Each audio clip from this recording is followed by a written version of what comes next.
దీపావళి మీ జీవితాల్లో వెలుగులు నింపాలని ఆశిస్తూ హరీష్ అకాడమీ అందిస్తుంది అన్ని ఆన్లైన్ కోర్సులపై భారీ డిస్కౌంట్ ఆఫర్స్. ఇప్పుడు ఫుల్ కోర్స్ ఏదైనా 2000 రూపాయలు మాత్రమే. ప్రతి సింగిల్ కోర్స్ 500 రూపాయలు మాత్రమే. 5000 రూపాయల Telangana SI and constable full course ఇప్పుడు 2000 రూపాయలు మాత్రమే. 6000 రూపాయల టీఎస్పీ ఎస్సీ గ్రూప్ 2 ఇప్పుడు 2000 రూపాయలు మాత్రమే. 4200 రూపాయల ఏపీఎస్ఐ అండ్ కానిస్టేబుల్ ఫుల్ కోర్స్ ఇప్పుడు 2000 రూపాయలకే. 5000 రూపాయల ఏపీఎస్సీ గ్రూప్ 2 ఇప్పుడు 2000 రూపాయలు మాత్రమే. ఈ ఆఫర్స్ నవంబర్ 1 నుండి 5వ తేదీ వరకు మాత్రమే. ఈ బంపర్ ఆఫర్స్ మిస్ చేసుకోకండి. మరెందుకు ఆలస్యం, వెంటనే గూగుల్ ప్లే స్టోర్ నుండి హరీష్ అకాడమీ యాప్ ను డౌన్లోడ్ చేసుకోండి. విజయం సాధించండి. లెజెండరీ ఫ్యాకల్టీచే ఖచ్చితంగా జాబ్ సాధించే విధంగా రూపొందించబడిన online classes. Harish the best academy. 8341116915.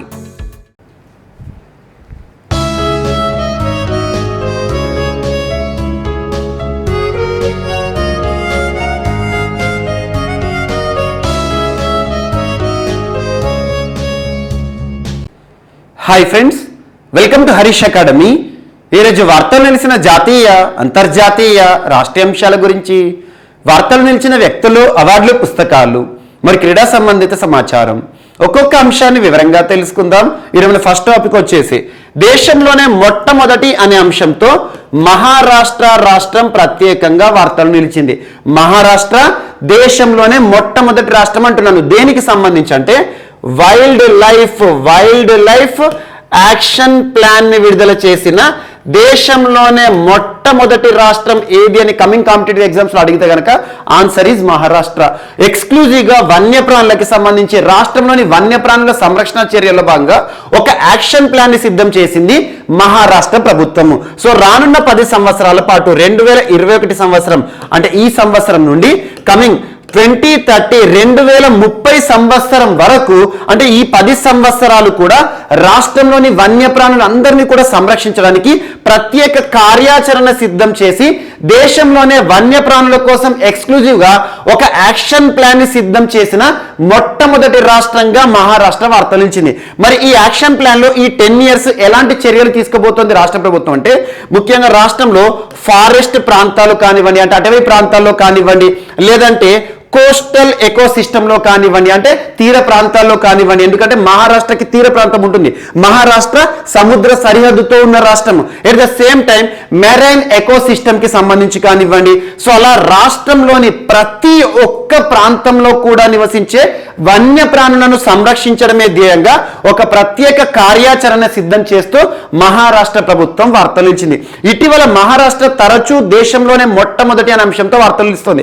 Last 2 days back మహారాష్ట్రకి సంబంధించి దేశంలోనే మొట్టమొదటి రాష్ట్రంగా వార్తలు ఇచ్చింది. దేనికి సంబంధించి wild life DNA testing lab Nagpur లో ఏర్పాటు చేయడం జరిగింది.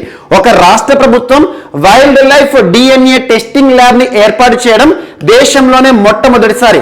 అలా wild life DNA testing lab ని ఏర్పాటు చేసిన మొట్టమొదటి రాష్ట్రం మహారాష్ట్ర. ఈ రోజేమో వైల్డ్ లైఫ్ యాక్షన్ ప్లాన్ రాష్ట్రంలోని ప్రతి ఒక్క స్పీసీస్ ఫ్లోరా అండ్ ఫానా, రాష్ట్రంలోని ప్రతి ఒక్క వన్యప్రాణిని కూడా సంరక్షించాలని చెప్పేసి 10 సంవత్సరాల కార్యాచరణ యాక్షన్ ప్లాన్ ని సిద్ధం చేసిన మొట్టమొదటి రాష్ట్రంగా మహారాష్ట్రాన్ని గుర్తుంచుకొని, అంటే ఇక్కడ వన్యప్రాణులను ఏ రకంగా కాపాడతారంటే పోచర్స్ ఉంటారు, వేటగాళ్ళు ఉంటారు.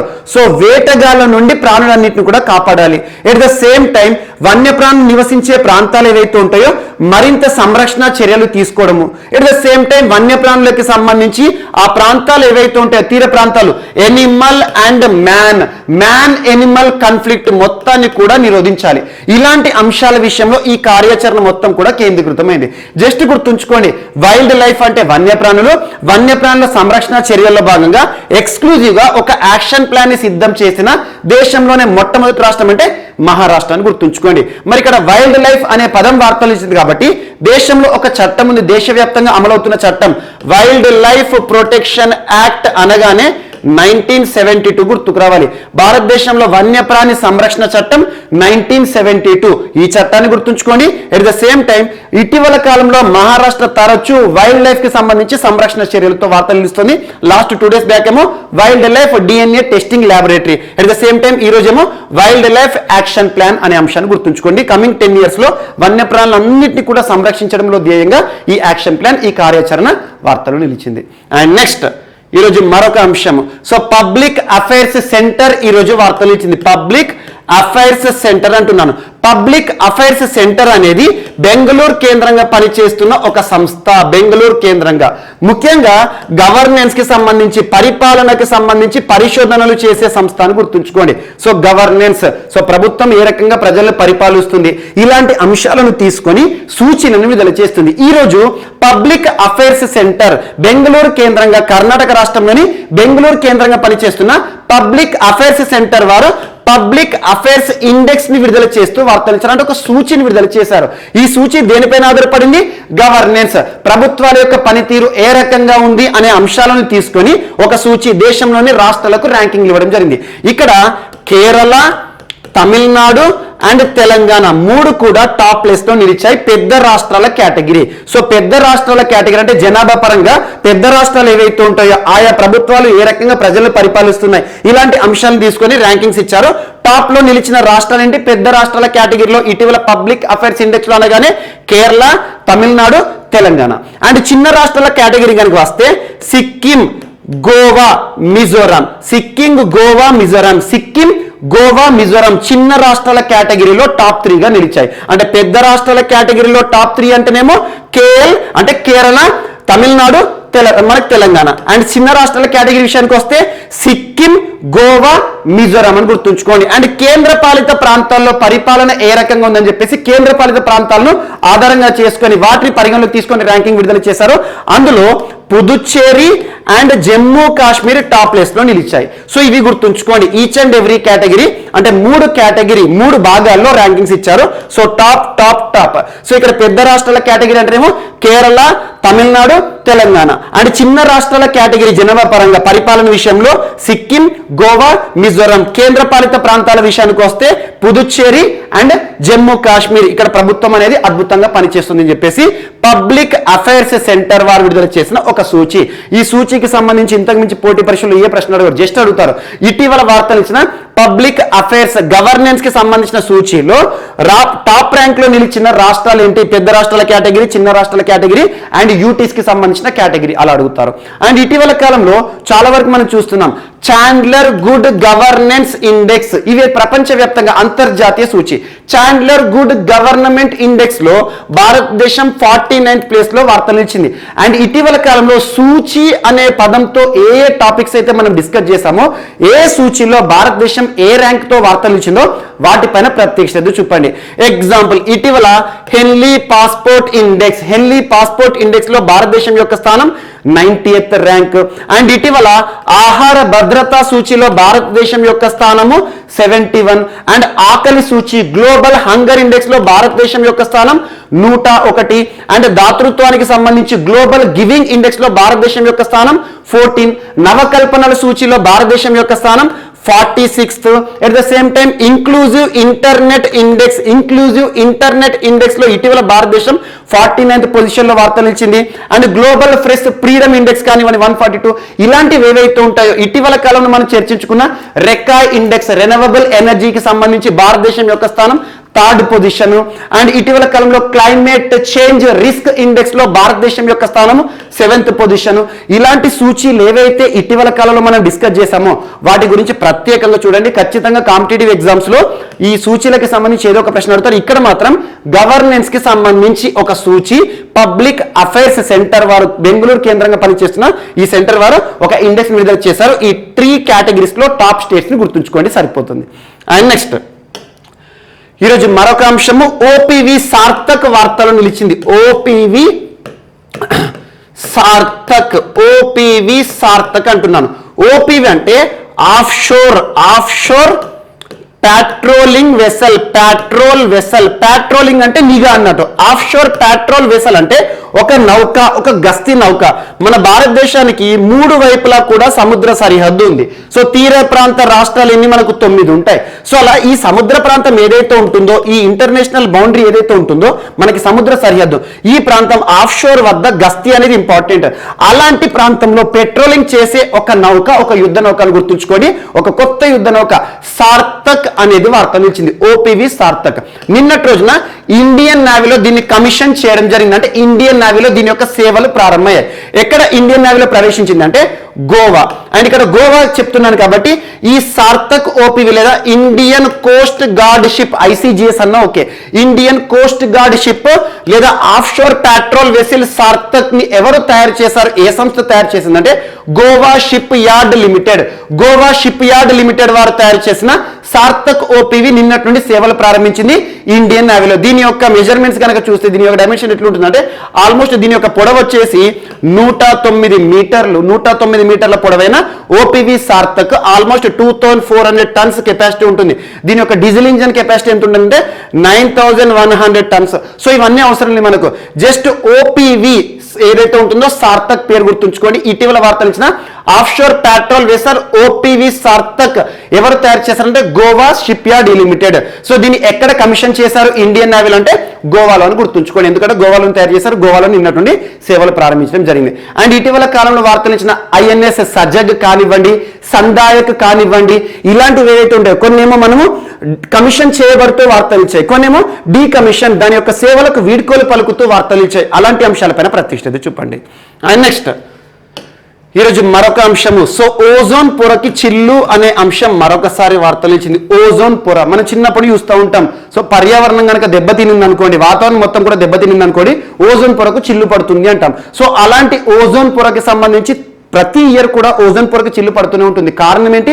మన యొక్క గ్రీన్ హౌస్ గ్యాసెస్ ఏవైతే ఉంటాయో, కాలుష్యోద్గారాలు ఏవైతే ఉంటాయో ఇవన్నీ కూడా ఓజోన్ పొరను దెబ్బతినేలా చేస్తున్నాయి. ఓజోన్ పొర అనేది మనల్ని కాపాడుతుంది. అల్ట్రా వైలెట్ రేస్ ఉంటాయి కదా, అతి నీలలోహిత కిరణాలు ఏవైతే ఉంటాయి, సూర్యుడి నుండి వచ్చే అతి నీలలోహిత కిరణాలు భూమిని చేరకుండా మన స్కిన్ పైన గనక అల్ట్రా వైలెట్ రేస్ గనక అతి నీలలోహిత కిరణాలు పడాయనుకోండి క్యాన్సర్ వస్తుంది, స్కిన్ క్యాన్సర్ వస్తుంది.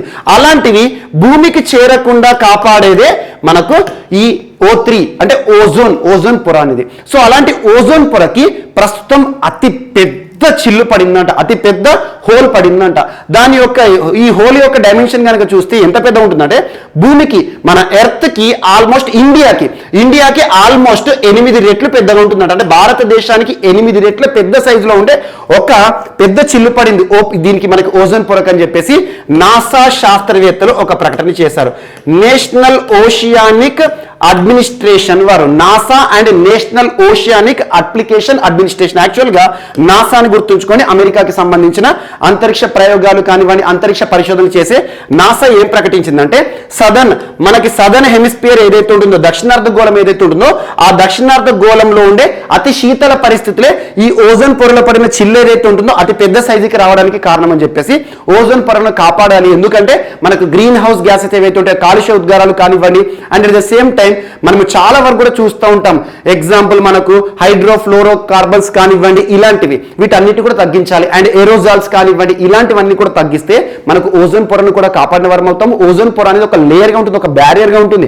అతి నీలలోహిత కిరణాలు అనేది భూమిపైకి రాకుండా ఆపుతుంది. అవి గనక ఆ హోల్ పడిందనుకోని ఇక్కడ నుండి ఈ ప్రాంతాల్లో నివసించే ప్రజలపైన ఇంపాక్ట్ ఉంటుంది, క్యాన్సర్ వస్తుంది. సో అలా కార్సినోజెనిక్ కూడా పనిచేస్తుంది. సో అలాంటి ఓజోన్ పొరకి భూమితో పోలిస్తే 8 రెట్ల పెద్ద సైజులో ఒక చిల్లు పడిందని చెప్పేసి నాసా శాస్త్రవేత్తలు ఒక ప్రకటనను విడుదల చేశారు. ఎన్విరాన్మెంట్ కి సంబంధించి ఇది ఇంపార్టెంట్.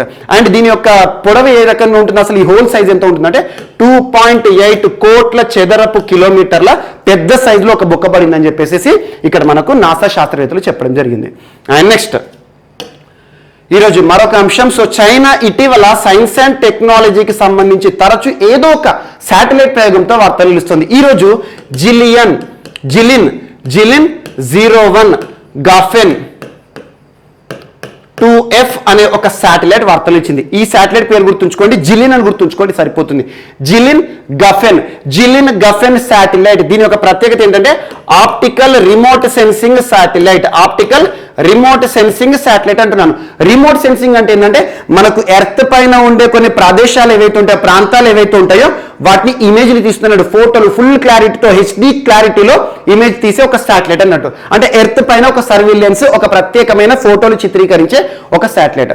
దీన్ని లాంచ్ చేయడం జరిగింది. ఇందుకోసం ఉపయోగించిన రాకెట్ ఏంటంటే, ఇటీవల తరచు మనం లాంగ్ మార్చ్ రాకెట్ల గురించి చూస్తున్నాం, కానీ ఇక్కడ లాంగ్ మార్చ్ రాకెట్ కాదు.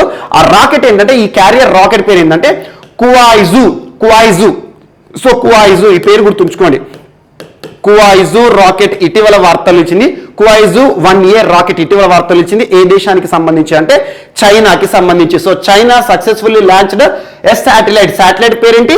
జిలిన్ గఫెన్ శాటిలైట్. ఇది సాలిడ్ ఫ్యూయల్ రాకెట్. సాలిడ్ ని ఏదైతే ఉంటుందో సాలిడ్ ఫ్యూయల్ ని ఆధారంగా చేసుకొని ప్రయాణించే ఒక రాకెట్ ద్వారా ఈ శాటిలైట్ ని ప్రయోగించడం జరిగింది. ఇదేంటి? Remote sensing satellite, optical remote sensing. ఇవన్నీ కూడా మనకు బేసిక్ టర్మ్స్. రిమోట్ సెన్సింగ్ అంటే ఏంటి, అసలు రిమోట్ సెన్సింగ్ శాటిలైట్ యొక్క ఉద్దేశం ఏంటి, ఎందుకోసం ఉపయోగపడుతుంది, అవన్నీ మనకు తెలుస్తాయి కాబట్టి జస్ట్ నేరుగా చెప్తున్నాను. ఆప్టికల్ రిమోట్ సెన్సింగ్ శాటిలైట్ ని ప్రయోగించడం జరిగింది. అలాంటి ఇటీవల ఉపగ్రహ ప్రయోగాలు, ఎగ్జాంపుల్ షిజివాన్ 21 అనే ఒక శాటిలైట్ కూడా వార్తలు ఇచ్చింది. షిజివాన్ 29 ఏదైతే ఉంటుందో చైనా విజయవంతంగా ప్రయోగం చేసిన ఒక శాటిలైట్. ఉద్దేశం ఏంటి? స్పేస్ లో పేరుకుపోయిన డెబ్రిస్ ఏదైతే ఉంటుందో, అంతరిక్షంలో పేరుకుపోయిన చెత్త ఉంటుంది కదా, ఆ చెత్తను నిర్వహణ చేయడానికి చైనా ప్రయోగించిన ఒక శాటిలైట్. అండ్ NEO-01 శాటిలైట్ ప్రయోగమే కానివ్వండి, NEO-01 కూడా సేమ్ పర్పస్. అంతరిక్షంలో పేరుకుపోయిన చెత్త ఏదైతే ఉంటుందో, స్పేస్ డెబ్రిస్ ఏదైతే ఉంటుందో, కాలం చెల్లిన శాటిలైట్లు అన్ని కూడా వ్యర్థాలుగా మిగులుతున్నాయి. అలాంటి శాటిలైట్ వ్యర్థాల నిర్వహణ కోసం ప్రయోగించిన NEO-01 కానివ్వండి, ఇలాంటి వాటిని చూడండి. ఎట్ ద సేమ్ టైం ఇటీవల చైనా నిర్మిస్తున్న సొంత అంతరిక్ష పరిశోధనా కేంద్రం తియాంగాంగ్ అండ్ తియాన్హే కానివ్వండి, లేదంటే జురాంగ్ రోయర్ అంటే ఏంటంటే మార్స్ పైన చైనా చేస్తున్న పరిశోధనలు. అంటే మార్స్ పైన అంటే అంగారకుడు, రెడ్ ప్లానెట్ అంటాం కదా మనం. సో ఆ రెడ్ ప్లానెట్ పైన ఒక మూవ్మెంట్ వెహికల్ అన్నట్టు జురాంగ్ రోయర్ అనగానే చైనా గుర్తుకు రావాలి. And at the same time ఇటీవల చైనా తరచూ వార్తలు ఇస్తుంది. చిన్న పిల్లలకు సంబంధించి హోంవర్క్ కానివ్వండి, ట్యూషన్స్ ని కూడా చెప్పకూడదని చెప్పేసి వార్తలు ఇచ్చింది. అండ్ ఇటీవల భారత సరిహద్దు వద్ద వారు తీసుకొచ్చిన ఒక వివాదాస్పద చట్టం అమల్లోకి వచ్చింది. సరిహద్దు వద్ద అభివృద్ధి కార్యక్రమాలకు సంబంధించి దాని గురించి చూసాము. At the same time China నిర్మిస్తున్న బైహెతాన్ ప్రాజెక్ట్. బైహెతాన్ అతిపెద్ద, ప్రపంచంలోని 2వ అతిపెద్ద హైడ్రో ఎలక్ట్రిక్ ప్రాజెక్ట్. ఇటీవలే మలేరియా రహిత దేశంగా చైనా వార్తలు ఇచ్చింది. అండ్ 3 కిడ్ పాలసీ సంబంధిత అంశంతో చైనా వార్తలు ఇచ్చింది. అండ్ సింథటిక్ కనాబినాయిడ్స్ నిషేధించిన ప్రపంచంలోనే మొట్టమొదటి దేశంగా చైనా వార్తలు ఇచ్చింది. ఇలాంటివన్నీ లింక్ చేసుకోండి. ఈ రోజు మాత్రము జిలిన్ గఫెన్ 2F అనే ఒక శాటిలైట్, ఇది ఒక ఆప్టికల్ రిమోట్ సెన్సింగ్ శాటిలైట్ ని విజయవంతంగా ప్రయోగిస్తూ చైనా వార్తలు నిలిచింది. అండ్ నెక్స్ట్ ఈరోజు మరొక అంశం, దేశంలోనే మొట్టమొదటి అనే అంశంతో ఒక పోర్ట్ వార్తలు నిలిచింది. ఒక పోర్ట్ అంటున్నాను, Shyam Prasad Mukherjee port trust. Shyam Prasad Mukherjee port అంటున్నాను. SMP మనకి కోల్కతా హుగ్లీ నది ఆధారిత, భారతదేశంలోనే నది ఆధారిత ఏకైక పోర్ట్ ఏది? హుగ్లీ నది. సో నది ఆధారిత ఏకైక పోర్ట్ శ్యామ్ ప్రసాద్ ముఖర్జీ పోర్ట్. ఎక్కడ ఉంది? కోల్కతా హుగ్లీ నది బేసిన్ లో ఉంటుంది. హుగ్లీ నది ఆనుకొని ఉంటుంది. సో అలాంటి శ్యామ్ ప్రసాద్ ముఖర్జీ పోర్ట్ ఏదైతే ఉంటుందో దేశంలోనే మొట్టమొదటి పోర్టు ఓడరేవుగా వార్తలు ఇచ్చింది. దేనికి సంబంధించి అంటే ఇండియాస్ ఫస్ట్ ROIP అంటే ఏంటంటే radio over internet protocol. Radio, మనం వాడే రేడియో సౌకర్యాలు ఉంటాయి కదా, రేడియోకు ఉద్దేశం ఏంటి? సమాచారాన్ని తెలుసుకుంటాం. సో ఇక్కడ ఈ పోర్ట్ పరిధిలోని షిప్స్ ఏవైతే ఉంటాయో, ప్రయాణించే షిప్స్ ఏవైతే ఉంటాయో, అండ్ పోర్ట్లో పనిచేసే సిబ్బంది కానివ్వండి, పోర్టుకి సంబంధించిన సంపూర్ణ సమాచారాన్ని కూడా ఈ రేడియో ద్వారా పాస్ చేయడం జరుగుతుంది. ఒక రేడియో ఇంటర్నెట్ ఆధారంగా పనిచేసే ఒక రేడియో. దేశంలోనే మొట్టమొదటిసారి ఒక పోర్టు సొంతగా ఇంటర్నెట్ ఆధారిత ఒక రేడియోతో వార్తలు ఇచ్చింది. ఆ పోర్టు పేరు ఏంటి అంటారు? శ్యామ్ ప్రసాద్ ముఖర్జీ పోర్ట్. ఎక్కడ ఉంది? కోల్కతా హుగ్లీ నది ఆధారిత పోర్టు. భారతదేశంలోనే ఏకైక నది ఆధారిత పోర్టు. లాస్ట్ ఇయర్ ఇది పేరు మార్పు సంబంధిత అంశంతో వార్తలు ఇచ్చింది.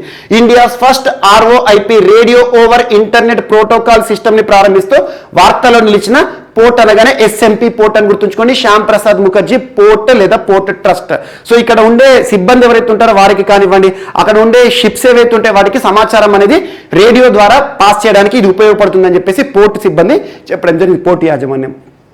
అండ్ నెక్స్ట్ ఈరోజు మరొక అంశం, ఉత్తరాఖండ్ రాష్ట్రం వార్తలు నిలిచింది. ఉత్తరాఖండ్ రాష్ట్రంలోని Dehradun city, so Dehradun capital. Uttarakhand రాష్ట్రానికి రెండు రాజధానులు, డెహ్రాడూన్ అండ్ గైర్స్వైన్. ఈ రెండు గుర్తుంచుకోండి, ఇటీవల నూతన రాజధానిగా మనం చూసాం. సో ఉత్తరాఖండ్ రాష్ట్రంలోని డెహ్రాడూన్ సిటీలో నిన్నటి రోజున మినిస్ట్రీ ఆఫ్ మైనారిటీ అఫైర్స్ ప్రస్తుత మంత్రి ఎవరు, కేంద్ర మంత్రి ఎవరున్నారు, ముఖ్తార్ అబ్బాస్ నఖ్వీ గారు నిన్నటి రోజున డెహ్రాడూన్ సిటీలో హునార్ హాత్ ని ప్రారంభించారు. ఈ హునార్ హాత్ ప్రోగ్రాం కూడా తరచూ వార్తలు నిలుస్తుంది. సో హునార్ హాత్ అంటే హస్తకళలు అన్నట్టు. సో డెహ్రాడూన్ సిటీలో ఆల్మోస్ట్ ఒక 200 to 500 పర్సన్స్ చేతి వృత్తుల ఆధారంగా పనిచేసే వారు ఎవరైతే ఉంటారో, హ్యాండిక్రాఫ్ట్స్ తయారు చేసే వారు ఎవరైతే ఉంటారో వారందరూ, వేవర్స్ కానివ్వండి, వారందరితో కూడిన ఒక ప్రత్యేకమైన ఎగ్జిబిషన్ అన్నట్టు. సో హునార్ హాత్ ని నిన్నటి రోజున డెహ్రాడూన్, ఉత్తరాఖండ్ రాష్ట్రంలో పుష్కర్ సింగ్ ధామీ ప్రస్తుతం ఉత్తరాఖండ్ రాష్ట్ర ముఖ్యమంత్రిగా ఉన్నారు. ఉత్తరాఖండ్ రాష్ట్ర చరిత్రలోనే అతి పిన్న వయసులో ముఖ్యమంత్రిగా ఇటీవల వార్తలు ఇచ్చారు. ఉత్తరాఖండ్ రాష్ట్రం గడిచిన 6 నెలల కాలంలోనే 3 ముఖ్యమంత్రులతో వార్తలు ఇచ్చింది. ఫస్ట్ మనకు త్రివేంద్ర సింగ్ రావత్, ఆ తర్వాత తీరత్ సింగ్ రావత్, ప్రస్తుతం పుష్కర్ సింగ్ ధామీ. సో ఈ రాష్ట్రంలో అతి పిన్న వయసులో ముఖ్యమంత్రి ఇటీవల ప్రత్యేక వార్తలు ఇచ్చారు. తను మరియు ముఖ్తార్ అబ్బాస్ నఖ్వీ కేంద్ర మైనారిటీ శాఖ మంత్రి కలిసి సంయుక్తంగా హునార్ హాత్ ని ఎక్కడ ప్రారంభించారంటే డెహ్రాడూన్. ముఖ్యంగా హస్తకళలు ఏవైతే ఉంటాయో, చేతి వృత్తుల ఆధారంగా పనిచేయబడిన ఉత్పత్తులు ఏవైతే ఉంటాయో అవన్నీ, హ్యాండిక్రాఫ్ట్స్ కానివ్వండి, క్లాత్స్ కానివ్వండి, వాటన్నిటిని కూడా ఇక్కడ మార్కెటింగ్ ఎగ్జిబిషన్ అన్నట్టు. ఇది ఒకటి వార్తలు ఇచ్చింది. అండ్ ఇటీవల ఉత్తరాఖండ్ రాష్ట్రం తరచూ వార్తలు ఇస్తుంది. దేశంలోనే మొట్టమొదటి రాష్ట్రం, దేశంలోనే మొట్టమొదటి లైకెన్ పార్క్, దేశంలోనే మొట్టమొదటి క్రిప్టోగామిక్ పార్క్, దేశంలోనే మొట్టమొదటి forest healing centre. And at the same time ఇటీవల కాలంలో సంస్కృతి అభివృద్ధి కార్యక్రమాలు, సంస్కృత భాషకి సంబంధించిన అభివృద్ధి కార్యక్రమాలు, ఇన్నర్ లైన్ పర్మిట్ సంబంధిత అంశంతో వార్తలు ఇచ్చింది. అండ్ అత్యంత ఎత్తులో ఏర్పడిన ఒక ఫెర్నరీ కూడా వార్తలు ఇచ్చింది. ఇలాంటి అంశాలతో పాటు ఇటీవల కాలంలో ఉత్తరాఖండ్ రాష్ట్రానికి సంబంధించి వివాదాస్పద ప్రాంతాలు ఏవైతే ఉంటాయో, కాలాపాని, లిపు లేక్, లింపియాదుర, ఉత్తరాఖండ్ రాష్ట్రము 2 దేశాలతో సరిహద్దు పంచుకుంటుంది. అంటే అంతర్జాతీయ సరిహద్దు ఉంది. ఆ అంతర్జాతీయ సరిహద్దులోని ప్రాంతాలు ఏవైతే వివాదాస్పద ఇటీవల వార్తలు ఇచ్చాయో వాటి గురించి ప్రత్యేకంగా చూడండి. సో ఉత్తరాఖండ్ రాష్ట్రానికి సంబంధించి హునార్ హాత్ ప్రోగ్రామ్ ని నిన్నటి రోజున ప్రారంభించడం జరిగింది. కేంద్ర మైనారిటీ శాఖ మంత్రులు ఎవరు, మనకు ముఖ్తార్ అబ్బాస్ నఖ్వీ గారు. అండ్ ఉత్తరాఖండ్ రాష్ట్ర ప్రస్తుత ముఖ్యమంత్రి ఎవరు, పుష్కర్ సింగ్ ధామీ గారు. గుర్తుంచుకోండి.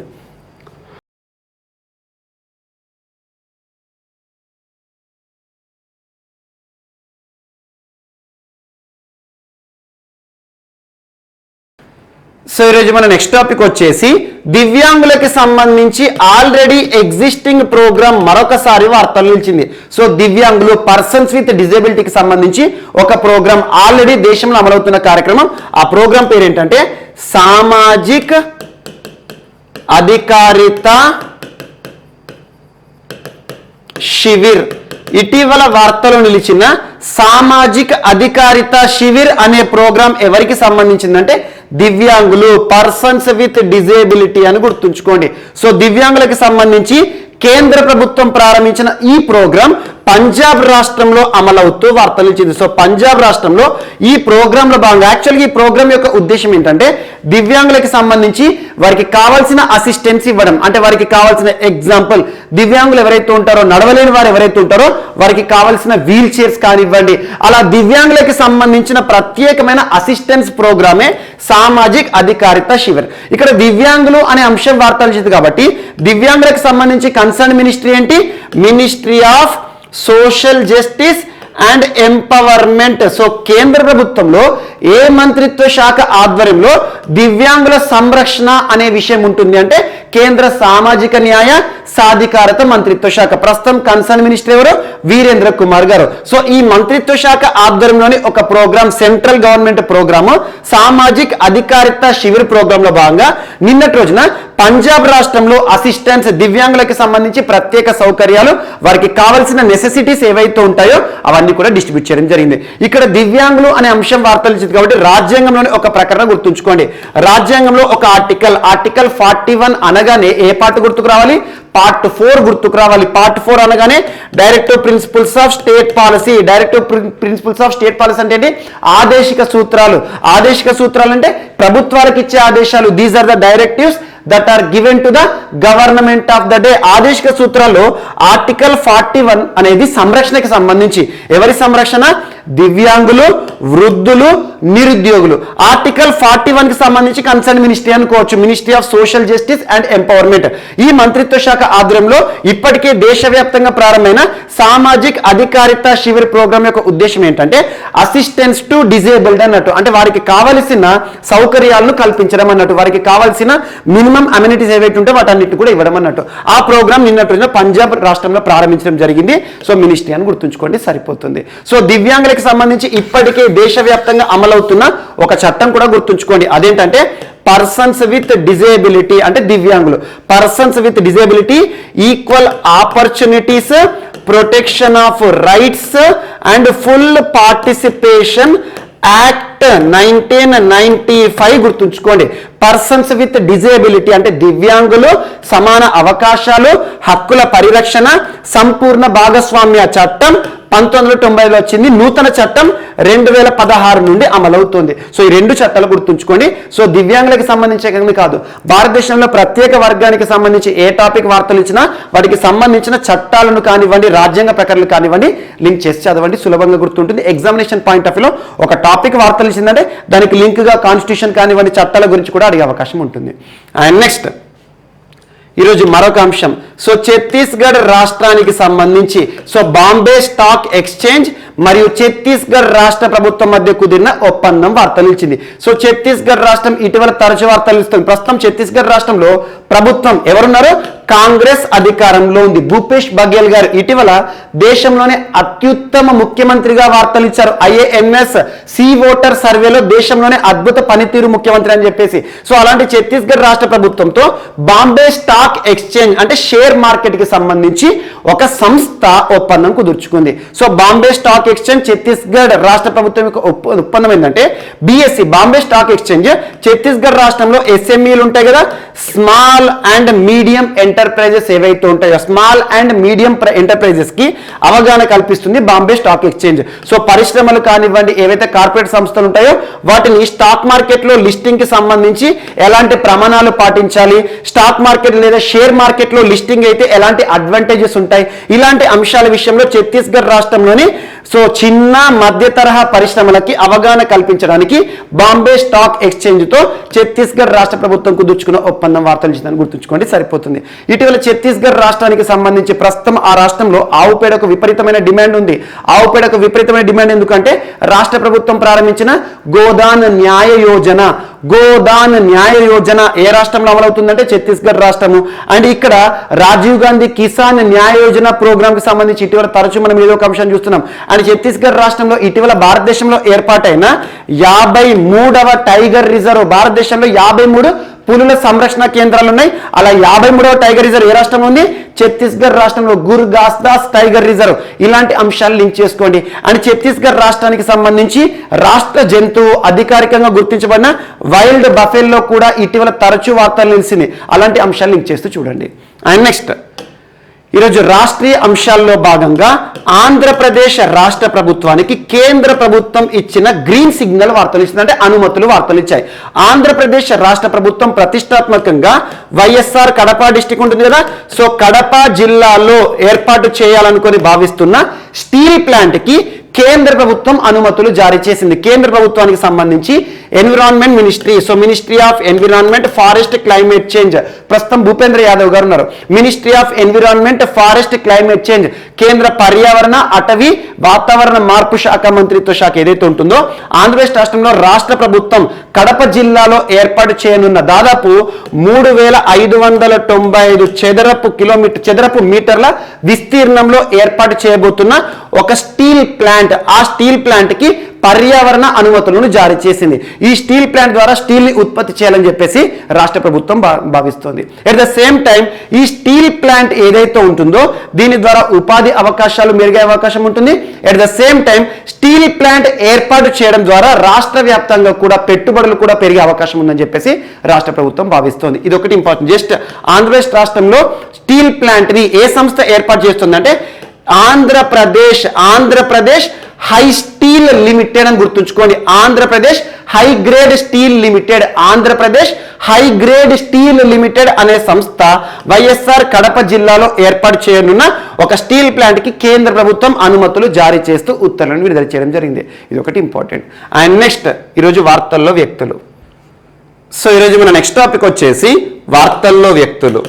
ఈరోజు వార్తల్లో నిలిచిన ఫస్ట్ పర్సన్ పునీత్ రాజ్ కుమార్ గారు. పునీత్ రాజ్ కుమార్ ఇటీవల మరణిస్తూ వార్తలు నిలిచిన పునీత్ రాజ్ కుమార్ గారు ఏ రంగంలో ప్రసిద్ధులు లేదా ఏ రంగంలో తనకంటూ ప్రత్యేక గుర్తింపు పొందిన వ్యక్తి అంటే ఫిల్మ్ ఇండస్ట్రీ అని గుర్తుంచుకోండి. సో చలనచిత్ర పరిశ్రమ, చలనచిత్ర దిగ్గజం కర్ణాటక రాష్ట్రానికి సంబంధించిన పునీత్ రాజ్ కుమార్ గారు లేదా కన్నడ చలనచిత్ర దిగ్గజం అని గుర్తుంచుకోండి. తనని కన్నడ చలనచిత్ర పరిశ్రమలో పవర్ స్టార్ అంటారు. పవర్ స్టార్ పునీత్ రాజ్ కుమార్ గారు నిన్నటి రోజున కార్డియాక్ అరెస్ట్, గుండెపోటు సంభవించి మరణిస్తూ వార్తలు ఇచ్చారు. గుండెపోటు కారణంగా మరణిస్తూ వార్తలు ఇచ్చిన ప్రముఖ హీరో అని గుర్తుంచుకోండి. సో యాక్చువల్ గా ఇతను ఫిల్మ్ ఇండస్ట్రీకి మాత్రమే పరిమితం అవ్వకుండా చాలా వరకు కూడా ప్రజల్లో కూడా గుర్తింపు పొందారు. ఎలా గుర్తింపు పొందారంటే సామాజిక కార్యక్రమాల ద్వారా. సో సామాజిక కార్యక్రమాల ద్వారా సొసైటీలో తనకంటూ ప్రత్యేక గుర్తింపు ఎలా పొందారంటే దాదాపు కర్ణాటక రాష్ట్రంలో పదుల సంఖ్యలో పాఠశాలలను ప్రారంభించాడు. పదుల సంఖ్యలో పాఠశాలను ప్రారంభించేసి పేద విద్యార్థులు ఎవరైతే ఉంటారో, పూర్ స్టూడెంట్స్ ఎవరైతే ఉంటారో, ఎవరికైతే విద్య అందడం లేదో అలాంటి వారిని హక్కున చేర్చుకొని ఉచిత విద్యను అందిస్తున్నాడు. సో ఫ్రీ ఎడ్యుకేషన్ కల్పిస్తున్నాడు తను ప్రారంభించిన విద్యా సంస్థల ద్వారా. ఎట్ ద సేమ్ టైం అనాథ పిల్లలు ఉంటారు కదా, తల్లి తండ్రిని కోల్పోయి అనాథలుగా మారిన చిన్నారులు ఎవరైతే ఉంటారో వారందరినీ కూడా హక్కున చేర్చుకొని అనాథాశ్రమంలో ఉంచుతున్నారు. సో తను చాలా పదుల సంఖ్యలో అనాథాశ్రమాలను కూడా ప్రారంభించిన వ్యక్తి. ఎట్ ద సేమ్ టైం వృద్ధులు ఎవరైతే ఉంటారో వృద్ధుల సంరక్షణ చర్యలో భాగంగా ఓల్డ్ ఏజ్ హోమ్స్ ని కూడా ప్రారంభించారు. చాలా ఓల్డ్ ఏజ్ హోమ్స్ ని తను ప్రారంభించేసి ఇలాంటి సామాజిక కార్యక్రమాలు అండ్ రాష్ట్ర వ్యాప్తంగా కూడా గోశాలలను కూడా ఏర్పాటు చేసిన పునీత్ రాజ్ కుమార్ సొసైటీలో గుర్తింపు పొందారు. సో సొసైటీలో ఒక ప్రముఖ సామాజిక కార్యకర్త అని గుర్తుంచుకోండి, లేదంటే చలనచిత్ర దిగ్గజం అని గుర్తుంచుకోండి. చలనచిత్ర పరిశ్రమకి మాత్రమే పరిమితం అవ్వకుండా ప్రజల్లో కూడా గుర్తింపు పొందిన సామాజిక సేవా కార్యక్రమాల ద్వారా గుర్తింపు పొందిన పునీత్ రాజ్ కుమార్ గారు కార్డియాక్ అరెస్ట్, గుండెపోటు కారణంగా మరణిస్తూ వార్తనిచ్చారు. యాక్చువల్ గా తనకి చాలా మంది, కోట్లాది మంది అభిమానులు ఉన్నారు. తన సినిమాల్లో ఎక్కువగా అభిమానులు ఏమి ఇష్టపడతారంటే స్టెప్స్, డాన్స్ స్టెప్స్ కానివ్వండి అండ్ తన యొక్క ఫిట్నెస్, ఎప్పుడు కూడా జిమ్ లోనే సమయం కేటాయిస్తాడు. అలాంటి వారు గుండెపోటు సంభవించి మరణిస్తూ వార్తలు ఇచ్చారు. At the same time Puneeth Raj Kumar గారి ఫ్యామిలీ బ్యాక్గ్రౌండ్ గనక గమనిస్తే తన తండ్రి కన్నడ కంఠీరవ అనగానే ఒకే ఒక పర్సన్ గుర్తుకు రావాలి, రాజ్ కుమార్ గారు. సో కన్నడ ఫిల్మ్ ఇండస్ట్రీలో number 1 hero, ever green hero, ఒకప్పటి హీరో. సో రాజ్ కుమార్ గారు ఎప్పుడు తను దేశవ్యాప్తంగా పరిచయం అయ్యారంటే యాక్చువల్ గా కర్ణాటకలో ఫస్ట్ నుండి కూడా తను నెంబర్ 1. కాకపోతే దేశవ్యాప్తంగా తన పేరు ఎప్పుడు మారుమోగిందంటే వీరప్పన్ ఉన్నాడు కదా, సో గంధపు చెక్కల స్మగ్లర్ అంట కదా, వీరప్పన్ తనను కిడ్నాప్ చేశారు దాదాపు 100 రోజులకు పైగా. అప్పుడు దేశవ్యాప్తంగా కూడా కన్నడ కంఠీరవ రాజ్ కుమార్ గారు ఫేమస్ అయ్యారు. సో కన్నడ కంఠీరవ రాజ్ కుమార్ కన్నడ ఫిల్మ్ ఇండస్ట్రీలో సూపర్ స్టార్. తన యొక్క కుమారుడే పునీత్ రాజ్ కుమార్ గారు. ఇతను కూడా చలనచిత్ర పరిశ్రమ, కన్నడ ఇండస్ట్రీలో తనకంటూ ప్రత్యేక గుర్తింపు పొందారు. ఎట్ ద సేమ్ టైం సామాజిక సేవా కార్యక్రమాల ద్వారా కూడా ప్రజల్లో సుస్థిర స్థానాన్ని పొందిన వ్యక్తి పునీత్ రాజ్ కుమార్. గుండెపోటు కారణంగా మరణిస్తూ వార్తనిచ్చారని గుర్తుంచుకోండి సరిపోతుంది. అండ్ నెక్స్ట్ మాధవన్ కృష్ణన్ నాయర్ గారు. మాధవన్ కృష్ణన్ నాయర్ సర్వసాధారణంగా నాయర్ అనే పేరు కనిపించింది అనుకోండి, ఆ వ్యక్తి ఏ రాష్ట్రానికి సంబంధించిన వారు? కేరళ రాష్ట్రానికి సంబంధించి అన్నట్టు. సో కేరళ రాష్ట్రానికి సంబంధించి ప్రముఖ వైద్యులు, డాక్టర్. సో వైద్య రంగంలో తనకంటూ ప్రత్యేక గుర్తింపు పొందిన మాధవన్ కృష్ణన్ నాయర్ గారు వృద్ధాప్య సమస్యల కారణంగా నిన్నటి రోజున మరణిస్తూ వార్తలు ఇచ్చారు. యాక్చువల్ గా వైద్యుడు అంటున్నాను, వైద్య రంగంలో డిఫరెంట్ డిపార్ట్మెంట్స్ ఉంటాయి. ఇక్కడ ఆంకాలజీ లేదా ఆంకాలజిస్ట్ అని గుర్తుంచుకోండి. ప్రముఖ ఆంకాలజీ లేదా ఆంకాలజిస్ట్ అంటే ఏ వ్యాధిని నయం చేస్తారు? ఎక్కువగా క్యాన్సర్ రిలేటెడ్, మనుషుల్లో క్యాన్సర్ వస్తుంది కదా, సో క్యాన్సర్ ని ట్రీట్ చేసే వైద్యుని ఆంకాలజిస్ట్ అంటాం. సో ప్రముఖ ఆంకాలజిస్ట్ తిరువనంతపురం, కేరళ రాష్ట్రంలోని తిరువనంతపురంలో రీజనల్ క్యాన్సర్ సెంటర్ ని ఏర్పాటు చేసి చాలా మందికి ఉచిత వైద్యం చేసిన వైద్యుడు మాధవన్ కృష్ణన్ నాయర్ గారి సేవలను గుర్తించి, తన ప్రతిభను గుర్తించి 2001 సంవత్సరంలో కేంద్ర ప్రభుత్వం ప్రతిష్టాత్మక పద్మశ్రీ పురస్కారాన్ని ఇచ్చి సత్కరించడం జరిగింది. అలాంటి వ్యక్తి అండ్ కేరళ రాష్ట్రంలోనే కాదు, సెంట్రల్ గవర్నమెంట్ లో కానివ్వండి, చాలా వరకు ప్రతిష్టాత్మక పురస్కారాలు గెలుపొందాడు. భీష్మాచార్య పురస్కార గ్రహీత కూడా తను. సో అలాంటి మాధవన్ కృష్ణన్ నాయర్ గారు అనారోగ్య సమస్యలు, వృద్ధాప్య సమస్యల కారణంగా నిన్నటి రోజున మరణిస్తూ వార్తలు ఇచ్చారు. ప్రముఖ ఆంకాలజిస్ట్ అని గుర్తుంచుకోండి, సరిపోతుంది. ఇక్కడ వ్యక్తుల పేర్లు ఏవైతే ఉంటాయో, వ్యక్తుల పేర్ల ఆధారంగా వారు ఏ రాష్ట్రానికి సంబంధించిన వారు గుర్తుపరచవచ్చు. ఎగ్జాంపుల్, మనకి ఉత్తరాఖండ్ రాష్ట్రం అనుకోండి, రావత్ అనే పేర్లు వస్తాయి. ఎక్కువగా వ్యక్తులకు చివరన రావత్ అని వస్తాయి. ఎగ్జాంపుల్ మనకు త్రివేంద్ర సింగ్ రావత్ కానివ్వండి, తీరత్ సింగ్ రావత్ కానివ్వండి, ఉత్తరాఖండ్ రాష్ట్ర మాజీ ముఖ్యమంత్రులు. అదే ముఖర్జీ, బెనర్జీ ఇలాంటి పేర్లు ఎక్కువగా, జీజీ అనే పేర్లు ఎక్కువగా వెస్ట్ బెంగాల్ రాష్ట్రానికి సంబంధించిన వ్యక్తులకు మనం చూడడం జరుగుతుంది. అండ్ నాయర్, నంబూత్రి, అయ్యర్ ఇలాంటి పేర్లు ఎక్కువగా మనకు కేరళ రాష్ట్రానికి సంబంధించిన వ్యక్తులను చూడడం జరుగుతుంది. సో అలా వ్యక్తుల పేర్ల ఆధారంగా అండ్ ముండా, కరియా ముండా, బిర్సా ముండా అండ్ ఇటీవల కాలంలో వార్తలు ఇస్తున్న అర్జున్ ముండా గారు కానివ్వండి, మనకు ట్రైబల్ వెల్ఫేర్ మినిస్టర్. ముండా అనే పేరు వచ్చింది ఒక వ్యక్తి కంటే తను జార్ఖండ్ రాష్ట్రానికి సంబంధించిన వ్యక్తి. అలా వ్యక్తుల పేర్ల ఆధారంగా కూడా వారు ఏ రాష్ట్రానికి సంబంధించిన వారు గుర్తించవచ్చు. ఎందుకంటే కొన్ని పోటీ పరీక్షలో ఒక వ్యక్తి పేరు ఇచ్చి వారు ఏ రాష్ట్రానికి సంబంధించిన వ్యక్తి అని కూడా అడుగుతారు. సో అలాంటి సందర్భంలో ఇక్కడ మనకు పనిచేస్తుంది. సో మాధవన్ కృష్ణన్ నాయర్ గారు కేరళ రాష్ట్రానికి సంబంధించి ప్రముఖ వైద్యులు, ఆంకాలజిస్ట్, పద్మశ్రీ పురస్కార గ్రహీత, మరణిస్తూ వార్తలు ఇచ్చారు. అండ్ నెక్స్ట్ ప్రముఖ ఆర్థికవేత్త, so famous economist K V Kamath గారు వార్తలు నిలిచారు. K V Kamath. So K V Kamath ప్రముఖ ఎకనామిస్ట్ అంటున్నాను, ఆర్థికవేత్త. ఈరోజు national bank for financing and infrastructure development, ఇది గుర్తుంచుకోండి. National bank of financing and infrastructure development ఎక్కడ ఉంది? ముంబై కేంద్రంగా ఇటీవలే భారత ప్రభుత్వం ఏర్పాటు చేయడం జరిగింది. National bank for financing and infrastructure development bank act. So act 2021 ఈ చట్టం ఆధారంగా ప్రస్తుతం ముంబైలో ఏర్పాటైన నూతన బ్యాంక్ అని గుర్తుంచుకోండి. National bank for financing and infrastructure development కి నూతన చైర్పర్సన్ గా ఇటీవల నియమితులవుతూ వార్తలిచ్చిన ప్రముఖ ఆర్థికవేత్త, ఎకనామిస్ట్ ఎవరంటే కేవి కామత్ గారు. మరి దీని యొక్క ఉద్దేశం ఏంటి? నాబార్డ్ అంటాం. Example, national bank for agriculture and rural development, అంటే గ్రామీణాభివృద్ధి, వ్యవసాయం కోసం. మరి దీని యొక్క ఉపయోగం ఏంటి? నేషనల్ బ్యాంక్ దేనికోసం? భారతదేశంలో ఫైనాన్సింగ్ కానివ్వండి అండ్ ఇన్ఫ్రాస్ట్రక్చర్ డెవలప్మెంట్, మౌలిక సౌకర్యాల అభివృద్ధి కోసం ఉద్దేశించబడిన బ్యాంక్. ముంబై కేంద్రంగా ఇటీవల ఏర్పాటైంది. ఆ బ్యాంక్ కి చైర్పర్సన్ గా నియమించింది భారత ప్రభుత్వం కేవి కామత్ గారిని గుర్తుంచుకోండి, సరిపోతుంది. అండ్ నెక్స్ట్ ఈరోజు బంగ్లా బంగబంధు గారు వార్తలు ఇచ్చారు. బంగ్లా బంగబంధు అనగానే మనకి ఎవరు గుర్తుకొస్తారు? షేక్ ముజ్బిర్ రెహమాన్ గారు. షేక్ ముజ్బిర్ రెహమాన్. సో షేక్ ముజ్బిర్ రెహమాన్ గారి స్మారక ఒక నిర్మాణం. అదేంటంటే బంగబంధు సంబగ్ మెమోరియల్. బంగబంధు సంబగ్ మెమోరియల్ అనే ఒక ప్రత్యేకమైన స్మారకాన్ని ఇటీవల కోల్కతా ప్రెస్ క్లబ్ లో ఏర్పాటు చేయడం జరిగింది. జస్ట్ ఇది మిస్లినియస్ టాపిక్, అంత పెద్ద ఇంపార్టెన్స్ ఏం లేదు. సో బంగబంధుకి సంబంధించి, బంగబంధు అనగానే మనకి ఎవరు గుర్తుకు రావాలి? బంగ్లాదేశ్ చరిత్రలో ఒక జాతిపిత షేక్ ముజ్బిర్ రెహమాన్ గారు తన యొక్క జ్ఞాపకార్థం ఒక ప్రత్యేక ఆడిటోరియం ని కోల్కతా ప్రెస్ క్లబ్ లో ఏర్పాటు చేయడం జరిగింది. బంగ్లాదేశ్ కి సంబంధించి ministry of information and broadcasting సంబంధించి హసన్ మహమ్మద్ ఏ దేశంలో మంత్రి?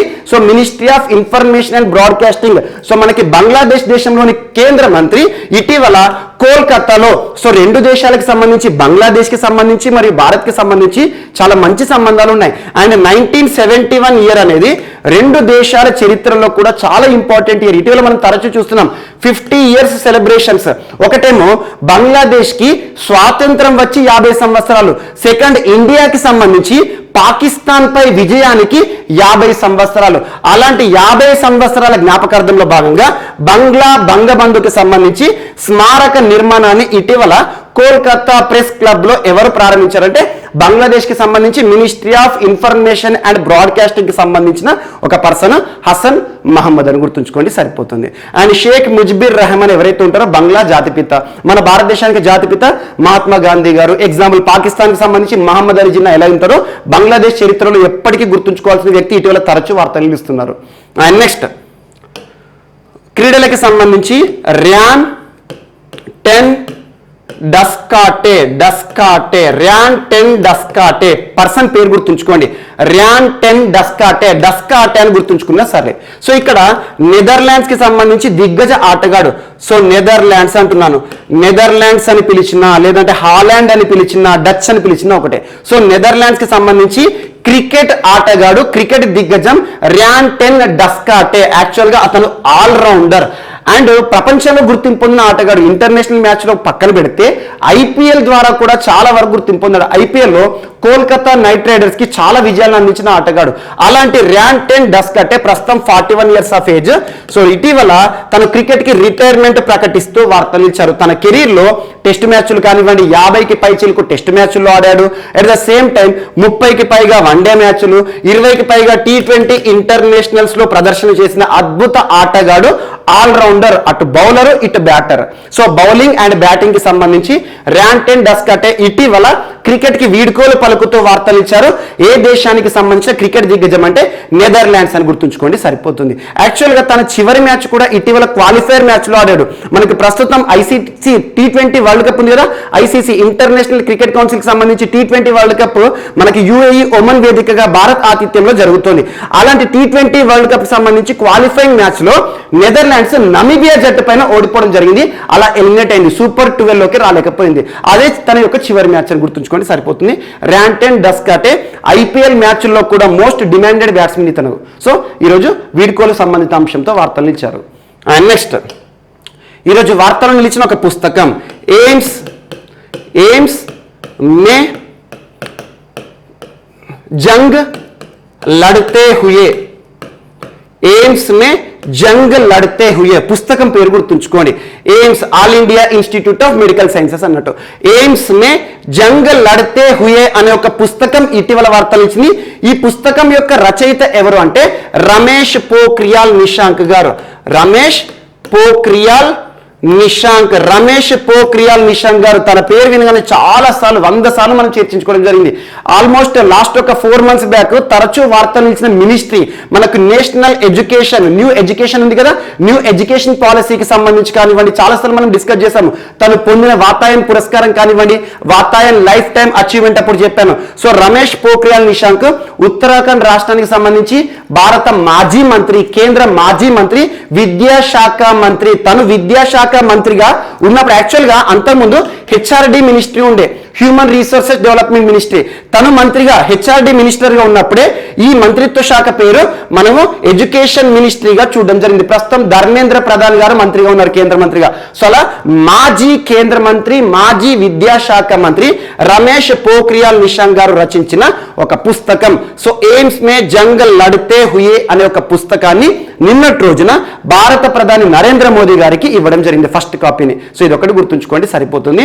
ఇటీవల వార్తలు ఇచ్చిన ఎయిమ్స్ మే జంగ్ లడ్తే హుయే అనే ఒక పుస్తకాన్ని ఎవరు రచించారంటే రమేష్ పోఖ్రియాల్ నిశాంక్, కేంద్ర మాజీ విద్యాశాఖ మంత్రి అని గుర్తుంచుకోండి సరిపోతుంది. సో ఇవి ఈరోజు వార్తలు నిలిచిన అంశాలు. మిస్లేనియస్ అంశాలు ఏమైనా ఉంటే రేపటి క్లాస్లో మనం యాడ్ చేసుకుని నేర్చుకుందాం. రేపు కలుద్దాం. Thank you.